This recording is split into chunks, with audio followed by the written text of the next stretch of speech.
a ciência funciona como um trabalho coletivo de milhares de cientistas no Brasil e no mundo todo. Mas como é que você esse lance do, rapidinho, esse lance de fazer esse tipo de ranking, de ranquear os cientistas e tudo mais aí, deve ter um ou outro que curte aí, dá uma massagenzinha no ego, não dá não? Ó, eu não gosto muito, porque o ranking é o seguinte, de acordo com o critério que você usa, o resultado vai ser diferente. É verdade, É a gente tem óbvio, visto isso né? daí por aí, né? Então, você não quer dizer muita coisa. O fundamental é você fazer um bom trabalho para o país, um bom trabalho para a sociedade, contribuir com o seu trabalho, né, para o avanço do conhecimento, né, da humanidade como um todo, e ponto. Quer dizer, ranking deixa de lado. É. Eu não levo muito em conta essas questões, não. Eu acho prudente esse tipo de posicionamento aí, de não levar em consideração esse tipo de coisa. A gente vai pelo mesmo caminho por aqui também. Cuida, porque o ego é foda, o ego destrói a gente. Claro, Né? tem nada a ver. É uma das coisas que mais destroem, inclusive, assim, o ser humano é essa porra de achar que você é o fodão e você começa a tratar os outros escrotos. Gostosão, e os outros são tudo inferior. Não tem nada a ver. Não tem nada a ver. Mas, ô Paulo, de qualquer maneira, tem uma questão da área que você está trabalhando e da importância delas serem reconhecidas, né? Não só por você, mas pelo grupo que você está e mais amplamente pelo momento do mundo, né? Que raios é isso? Conta aí um pouquinho, qual que é essa história aí? Então, é o seguinte, mudanças climáticas globais, que é a área que eu trabalho, e a questão Amazônia, a poluição do ar urbano, etc. e tal, é uma área que hoje está muito em voga. Quer dizer, até 10 anos atrás a gente imaginava, olha, mudanças climáticas globais era para 2050, final do século, só que agora caiu a ficha de que o clima já mudou. Não é que ele vai mudar no futuro. Nós já temos um novo clima. Em São Paulo, a gente vê isso claramente. Você estava falando da Europa. Na Europa, essa semana mesmo, teve mais de 3 mil mortos na Espanha e em Portugal, temperaturas de 47 graus em Portugal, 49 na Espanha, e gente morrendo no meio da rua. Quer dizer, isso é um indício claro de que o clima mudou, né? Por causa do sistema socioeconômico que a gente tem, e aí agora a ciência tem que ajudar a sociedade a enfrentar esse novo clima, se adaptar a esse novo clima e assim por diante. Então eu dei sorte de trabalhar numa área que acabou pegando no breu rapidamente, né?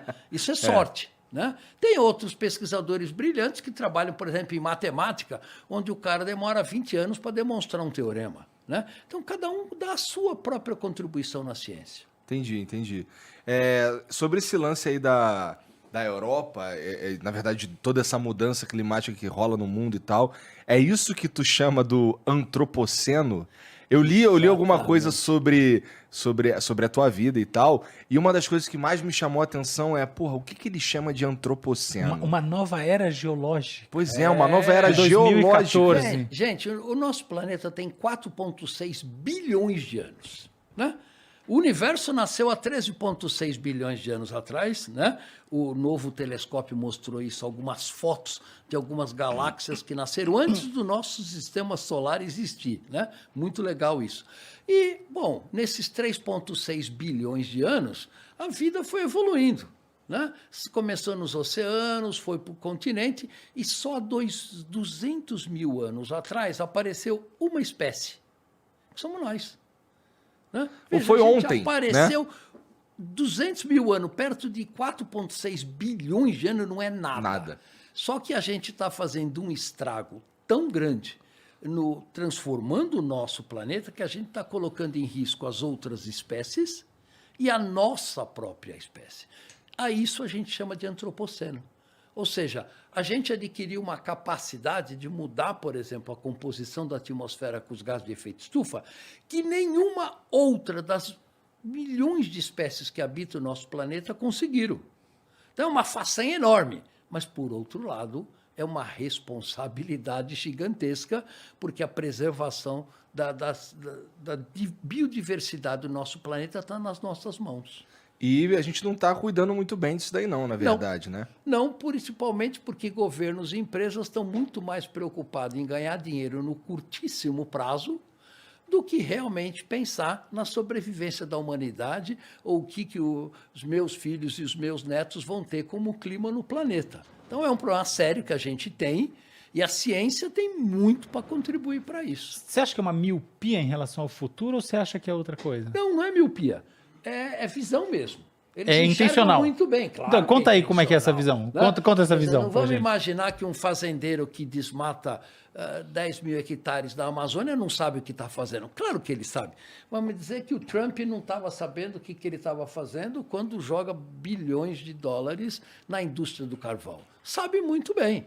É que esses caras têm uma visão de curtíssimo prazo. Eles têm os 4 anos do mandato de um presidente, tem a duração que a sua terra que você vai ter algum lucro com aquela terra, e, em geral é 4, 5 ou 6 anos. Só que a questão é que agora a gente precisa pensar no planeta, né, na sustentabilidade do planeta como um todo.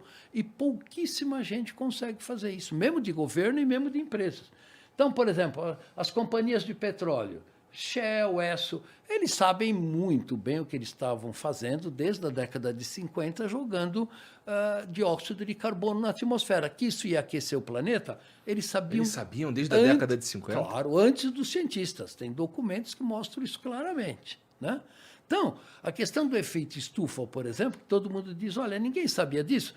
Olha, foi publicado em 1896 um paper por um físico sueco chamado Svante Arrhenius, e ele calculou naquela época, antes da mecânica quântica e só usando régua de cálculo, que se a gente dobrasse a concentração de dióxido de carbono na atmosfera, a temperatura iria aumentar 5 graus. Rapaz, se você faz a mesma conta que o Arrhenius fez há 150 anos atrás, hoje nos maiores supercomputadores do mundo, você chega na mesma resposta. Oh, caralho. Então não é novidade. Todo mundo sabia disso, né? A questão não é essa. A questão é que as indústrias e os governos só têm interesse em abocanhar o máximo possível de recursos financeiros ou recursos naturais, o que dá no mesmo, né? O mais rápido possível e dane-se o resto. É isso que está acontecendo.